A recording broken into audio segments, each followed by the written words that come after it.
Hello and welcome to another edition of People. Today we speak to Ramya Mani. Ramya was born and raised in Chennai and she left to the US to pursue her higher studies in 1998. She married Vijay in 2002 and they have a son, Taran. After 18 years in the US, Ramya and Vijay returned with their son Taran and Rebel the dog to settle in Chennai. Ramya continues to work in the same clinical trials company she had been working in the US, and Vijay heads the IoT division of a large software company in Chennai. Taran now studies in Chennai. Okay. Now, today we're going to talk to Ramya about what her primary motives to return to India was. The floor is yours, Ramya. Thank you. Thank you for having me. After living for many years in the US or any other country, I think a lot of people are filled with nostalgia for their hometown and homeland. And basically, when you are raising your children, you want your children to also experience the same type of childhood that you had. So it's natural for all of us to try to recreate some of the best memories from our childhood for our next generation and so on. At that time, when my son was about 8 or 9 years old, we felt that the frequent trips to India, he almost felt like this was just a vacation spot, and he didn't truly understand why my husband and I, and also the rest of our family, were so enthusiastic about living in India and our Indianness and our culture, and celebrating all these festivals and everything. So we thought that these just little bit snippets of Indian culture in our American life were not enough for him. And we both agreed, my husband and I, we both agreed that I think it would be better for him if we move to India so that he has an immersive experience and learn it for himself and get that experience. So that was one of our primary motives. The other motive, which is very important also for us, was that we both have aging parents, and at the time my mother was by herself, and so is my husband's mother. Although he has siblings, I'm an only child. And we thought that even though my mother is by herself, she's living, independently by herself. We felt that it would be nicer if we lived around in the same neighborhood and tried to take care of her, giving her space and her independence to do whatever she felt like, but be there to support. And similarly for my husband. And then we could, it's like two fruits in one stone, whatever. So that my son would also benefit from these kind of experiences. So this was these are two primary motives for us to live in India, to move back. Okay, now was there a thought process in you to time the arrival into India, to move into India? Yes, there was. Initially, because we had spoken to many of our friends who had moved, some of our family who had moved, we realized that if the child was much older, say probably in their teens or so, it would get progressively difficult for the children to scale down or to completely change their personality and outlook to living in an Indian environment. So we thought that an age between 9 to 10 or 11 would be ideal. However, having said that, I also want to say that I have other friends and family whose children were 13 years and older when they came to India. And because of the way they went about things, they, very smoothly went into an Indian system and very well adjusted and acclimatized to the Indian situation. So I think an age group of anywhere less than 12 is probably the easiest to adjust. Even after that, it's possible. How did Taran take it? Initially, he was very worried about losing all his friends in the US, and then how would he, miss his friends, or how would he make up for the lost time with his friends. He was only worried about his existing set of friends. And so at that time, I thought that if his friend circle in India was made, then his life would be made. This was my thought process when we came. He also was worried that an Indian school would be more strict, and his writing, his homework skills, all those had to improve. He was very worried about those kind of things. I did motivate him by giving him a little bit of excerpts from the book by Barack Obama, which is Letters to My Father, where he talks about how he lived in Indonesia when he was a young child, and then his mother moved him to various places, and that those experiences really truly made him the kind of person that he is today. So these are some motivational, inspirational things that I used to tell Taran at that age. But when he moved back, the very first day he made friends, and I was very keen that his teachers should know that they played a very important part in the success of our return to India. So I went and spoke to each of his teachers personally, and I said that you have to give this child a lot of one-on-one time and all that. But thankfully, I think the kind of child, that the personality that he has, thankfully he adjusted very well, and he has made some excellent friends. And although he's still in touch with his friends in Chicago via email and all that, he has made some excellent friends, and he has adjusted, or I wouldn't even say adjusted. He just continues to thrive. That's what I would say. Yeah, I see. I'm following the post that you have on Taran, and Yeah. you have given them a very good springboard that I can see. And what I wanted to know is, how did you time the switch? I think the schools end around July, I think, in the US. How did you time that, and at what class did you switch in? Yeah. We actually timed our return to India right after his finishing third grade. And when he came into fourth grade, we had emailed the school here, that is Chettinad school here. And they were very accommodative, and they said that, a child needs to get a summer break. It's really unfair for a primary school child, to not have a summer break at all. So his school ended June the 5th or 6th in the US. And here the school would have started on June the 8th or 9th. Then you would have just had a one weekend to get over it. So we told them that we'll come 6 weeks later. So we joined only on July the 20th is when we joined. We came on 15th of July.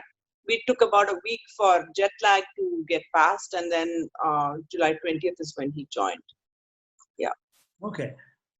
Now this is a difficult question. Okay. Now the thing is, how much agonizing did you guys go through? You must have gone through hours of deliberation on this, right? I mean, how many months or how many weeks did you do this process? We had an agonizing 1.5 years when before we actually came. It was the beginning of 2015 when we decided that we were going to move to India. And but like most people, we are always nursed a dream of eventually coming back to India. That eventually is always an N+1 for many people, and it never happens. But we were kind of certain that we wanted to make it happen. Some of the catalysts that we had at the time, fortunately or unfortunately, we had a catalyst in that my father was a little bit unwell at the time, and we thought that it would be easier if we moved to India, and then we would be there for the family. Unfortunately, my father passed away right after we made the decision to move to India. But we decided to still go through with the decision to move. And we wanted to, we had postponed getting our US citizenship until then. So many things. So we had to do all these logistical things first, getting the citizenship. Although we were eligible for many years, we had never thought about giving up the Indian passport. That was one last straw that we had, So we had to do that. And then we also, had to try to sell the house. We were to think about logistics of how we want to move, where are we going to live when we go to India, those kind of things. One of the things also was that, we weren't sure, first of all, how long were we going to do this? Do we need to sell all these things and go away? Do we have to start as a clean slate? Ecosystem there which helps you to go through this process? No, there is no such ecosystem where anybody, there is no lawyer, or there is no advisory council or anything which tells you, okay, so you've made the decision to now move to India. here are the steps that you need to do. There is no such thing. So what you basically have to do is to call up some of your family who has already moved to India and say, dude, how did you do it? Oh, oh, you did this, you did that. Okay, do I have to close my bank accounts? Do I have to file tax? I have to file twice tax here, tax there. You have to understand all those financial things. And then when you move to India, what are the things that you need to set up? Because basically, people like us who went to the US many years ago, we didn't even have an Aadhaar card. A lot of people don't have valid driver's license. They are not part of any ration card or anything. Their parents have moved, a lot of those things which you don't think about. When you move to India, you're suddenly like an anonymous entity where you have no identification to show anybody and so on. So initially, the first few months are a little bit rough logistically like that. But thankfully for us, we moved in steps. That is, I moved with Taran initially. Then I was able to, be with my mom for a little bit. And then Vijay moved with the dog. Then the dog came here and we were here for a little bit and Vijay went back. Then this house hadn't sold by then. So we went and sold the house. We had to wait for a seller to come and sell the house. Then he moved after 6 months after I moved is when he moved. So we were able to take it in steps, which also eased the process a little bit because by then I was familiar with all these local bodies, and I had to, make friends with people who would get me an Aadhaar card, people who would get me a driver's license, people who would, do those. So a lot of things were already in place by then. Okay. So from the time you left India and the time you came back, was it too different the way things worked? Because we had been visiting India many times in between, it wasn't like a shock for us. However, whenever we came to India... You had been in the US for what, 18 years? For 18 years, yes. 18 years, okay. But in between, when we went to, the US, of course, there were only the initial period of when the cell phones were arriving and all that. And in between, whenever we would come, we would be shocked to see Kirakari or this local man who talking on the cell phone and all that. We would be like, wow, India has come so forward in technology. We would think that. And then even then, when we would come in between, there were the malls were getting built, and then slowly all these international brands were coming in. And so we were seeing all these westernized things, peeping into Indian life. One more important thing that we all notice when we move to India or when we come to India is that people in India don't follow so many strict rules and cultural, religious activities as much as the people living in the US or anywhere else do.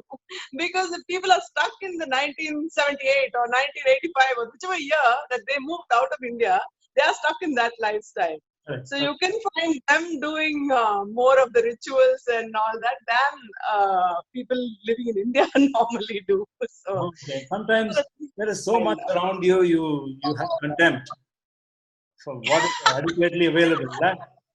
I won't say that I am contempt. Not you, what is here for the people in India. Yeah. There's so much around us that shows scarce outside India. That sometimes we are in contempt. Yeah, it's very true. But it's amusing, it's a little bit amusing when you look at it from a third-person point of view. It's a little bit amusing. Yes. What were the top 3 advantages of moving back? Top 3 advantages. Top 3 advantages. My mom lives within 1.5 kilometers, so everything food related, everything related to these kind of home domestic activities are easily outsourced and easily brought into the house. Okay. That is one. Number 2, I think, is that I always used to complain, I don't get to go to any kalyanam. I don't get to go to any kacheri. I was always complaining that I was missing out on all these family activities and my cousins were all having fun when I was missing. So that has been taken care of completely. I go to everything. I make it a point that I don't miss anything. And then I take pictures and beam it across the globe so that people can feel jealous of me now that I used to feel in the past. That's number 2. I think third, is that the access. Third is the access that I have to temples or to, if I want to go to a kacheri, all I need to do is open the newspaper today and see, okay, what is going on in Chennai. And that's one of the main reasons why I live where I live in Alvarpet, near Abhirampuram, Annamalapuram. This is the heart, and in where you live, Tinagar, these are the places where you have to be, because if you want to go to some kacheri or some drama or something, it's always there. Something is there, and of course not in these corona times, but before and after this, I think you open the newspaper, all you have to do is pick and choose what you want to do. And that's another great thing about living in Chennai. What a great cultural capital it is, and at any time of the year there is something going on, a buzz with activity. Sure. It's one of the biggest boons that we have. Sure. And career-wise, finance-wise, I mean, were you very conscious when you decided to move? Yeah, see, that's something that many people, I think, would hesitate. That's one of the things that would hold them back, because you have to take a pay cut when you move to India. Okay, so if you are going to move with your own job, if your company is accommodative of that, you would still end up taking a pay cut from what you were making in the US. That's one thing. But I think with both of us having had good careers and having been settled in our jobs for many years, we had financially we were stable enough to make this decision to move back, and we have our investments which we can rely on and so on. But we still continue to work here. We're not in a retired life. We still continue to work, and with a career which is like more than 15 years of work experience, we are able to command an income which people here in that category would be able to. So that's good. Regarding comforts and luxury, in India, if you have money, you can buy anything, so that's one thing. Only thing you cannot buy in India is probably space, a garden, those kind of things, which comes easily in a suburban lifestyle in the US. In India, you can have a lot of money, but you probably can buy in floors up, up top, but you can't get land. I've seen one thing about Navaratri Kolu. You are such a specialist on that Navaratri Kolu thing. I've seen you spend a lot of time, effort, and attention to whatever you do there. Even last year, I think you did the Mylapore Kolam Festival. Yeah. So, I mean, was this all possible in the US? Yeah, this was all very much possible in the US. In fact, I feel that the golus in the US are much more elaborate, than the golus that I see in India. In fact, in the US, the golus include lunch or dinner. It's like a full-fledged meal that you go to, and you would have a map which would span about 100 miles in a day. So you would be traveling to 20, 30 houses in a day. And there are people who go to even 100 houses in one Golu season. There are some veterans who are like that. But I personally, I've been to about 15 to 20 in one day. I think that's my maximum that I have done. That was possible in the US. In India, it's a little bit different because people do like an in and out thing. They come in, they look at your Golu and they go. But Golu, I think, is also part of the ethos of my childhood, which I recall because my grandfather was an artist, and my attes and all were all very involved in making elaborate rangolis and elaborate decorations for the Golus and all that. So that, I think, gives into my extended Golu celebrations here also. Mainly, and most of these things that I do are for my son, so that he also has this thing. I somehow want to make these juices flow in his blood also for him to take. I can see that, Taran is slowly becoming that Tamilan thing. Huh? English speaking in Tamilanda. So.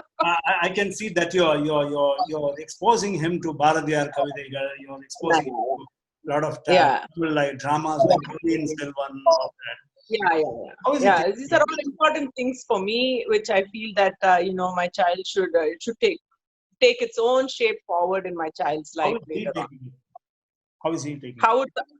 He is taking it very well, actually. See, thankfully he is well liked by his teachers. And whenever there's a new Tamil teacher in the school, in the next class, I make it a point to go visit them in the first week itself, and then I tell them, "Unga kaiya kala nenchikren," and then I generally go and tell them, and then I memorize. I remember some of the Tirukkurals, and then I throw it at the Tamil teachers so that they are impressed with me, so that in return they'll be, doing something nice for my child. But I like it. I like the fact that he's learning Tamil, and he also is putting a lot of effort into this, because Tamil is not his natural choice of language, because somehow, and today's world also, we are seeing here in India, children who have been born and raised in Chennai, who have not lived a day outside of Chennai, their parents, grandparents living here, they all only talk English, they don't talk Tamil. So for me, getting this child even acquainted with some of these normal Tamil words is a little bit of a challenge living in Chennai. So I want him to rise above that, put an effort, and get some expertise in Tamil. Okay, what else is the Taran learning, or what else do you want him to learn? He's actually very musically inclined, unlike me. He's very musically inclined. I saw a video of him playing flute. Yes, he plays the flute. He plays Carnatic style flute. He plays guitar on his own. He started playing guitar and would play whatever Carnatic music song he was being taught, like Rara Venu Gopapala. He would play on the guitar, because we had a guitar which my husband had. And then he also plays piano. From when he was about 5 years old, we put him in a piano class. I had this habit of putting him in small classes, like maybe like 5 classes, 6 classes stretch, just to gauge his interest in many things, to see, maybe he'd like table tennis, maybe he'd like karate, something like that, just a little bit to see his interest. But he picked up piano very well. So that's when we understood that he had a musical ear. And any song that would play on the TV, for example, an advertisement jingle, he could play on the piano. So now he plays flute, guitar, and piano. He has teachers, and nowadays the classes are happening on Skype. But we go to Mylapore for the classes. We go to Saptaswara musicals. We do the round of Chennai musical scene, and we go to the kacheris whenever there's some kacheri here and there, small kacheri, Madhyana kacheri, something, I drag him and go to see these things.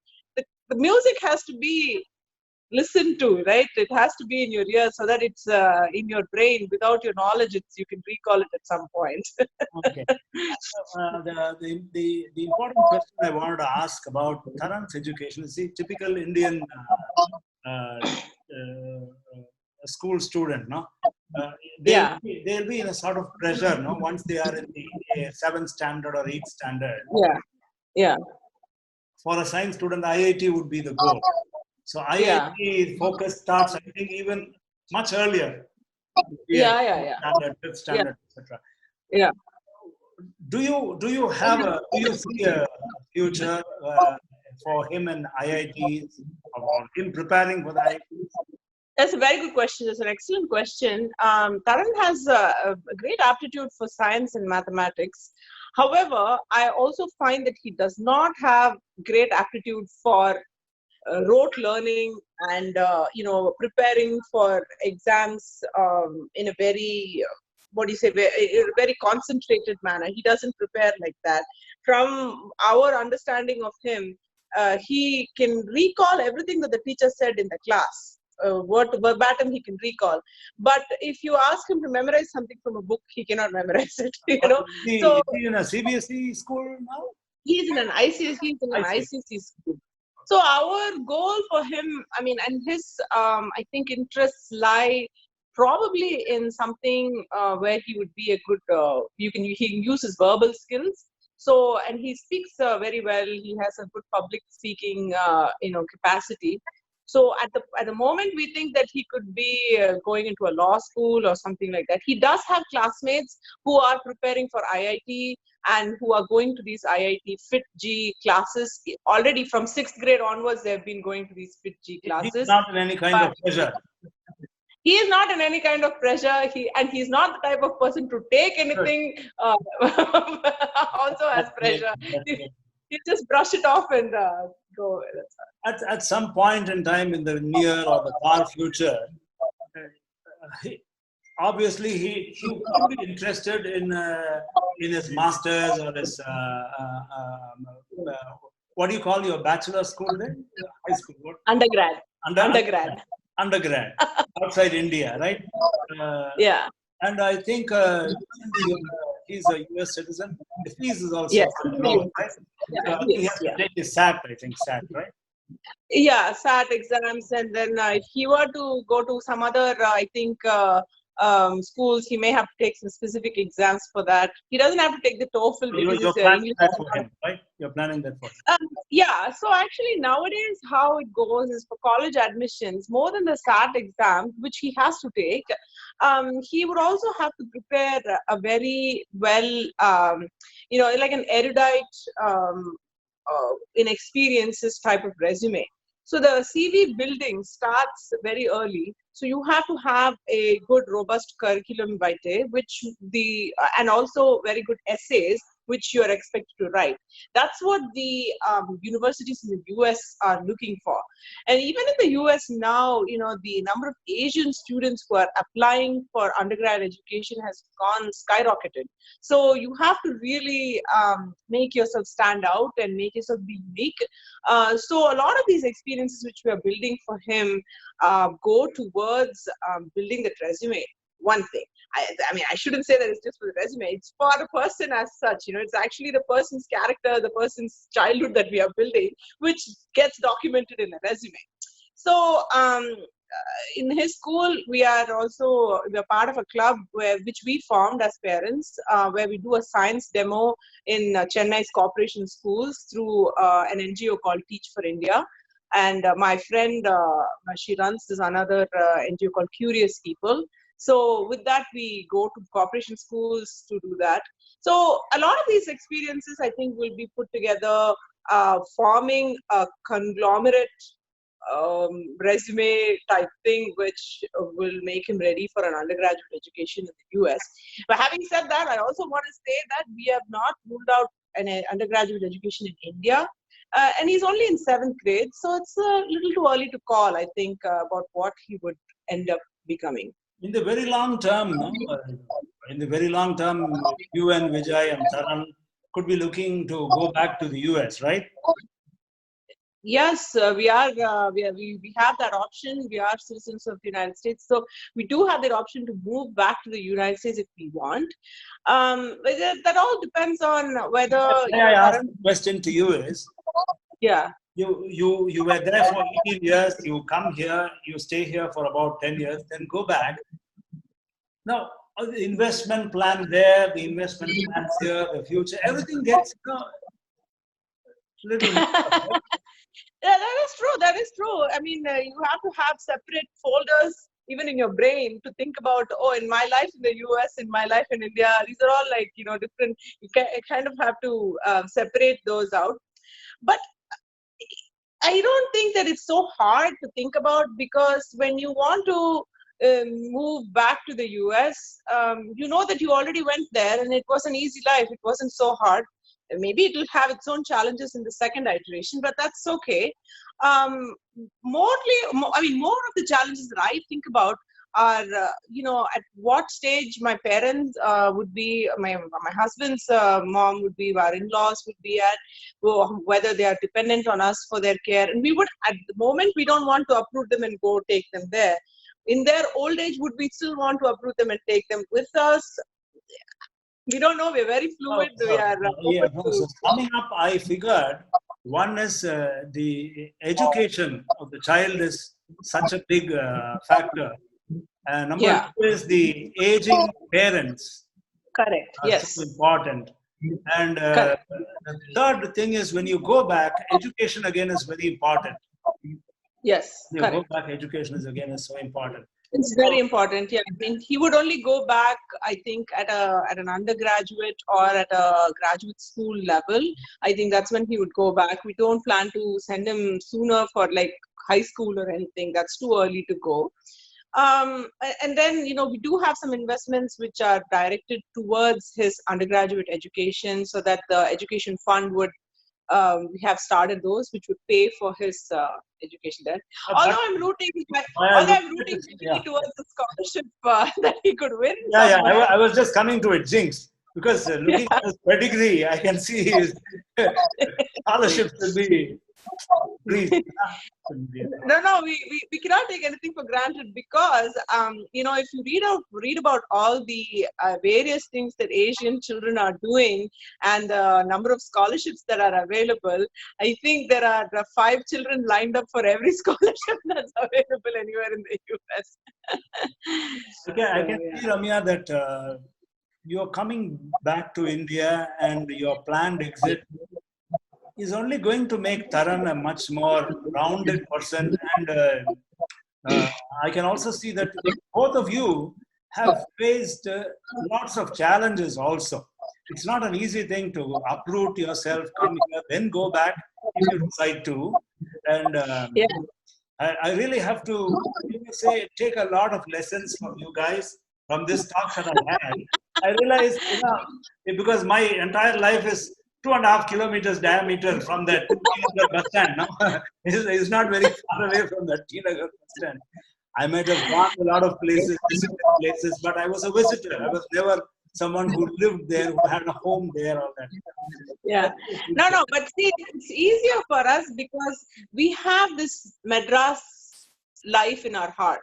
So all of us, because we were raised here, born and raised here, and we went there, for us to come back here, it only felt natural for us to come back. Of course, a lot of people who come back complain that, it's too hot, I can't do anything, there's so much traffic, all these offices, these ration shops, this, people complain about everything. It's easy to complain, but then, once I think if you decide and make a choice that, fine, these are small hurdles, and overall your life is what you imagined it would be if you came back, I think you have to just be happy and thankful that. You have only one regret, the regret of not having a garden. Exactly. Oh my God, you totally nailed it. You completely nailed it.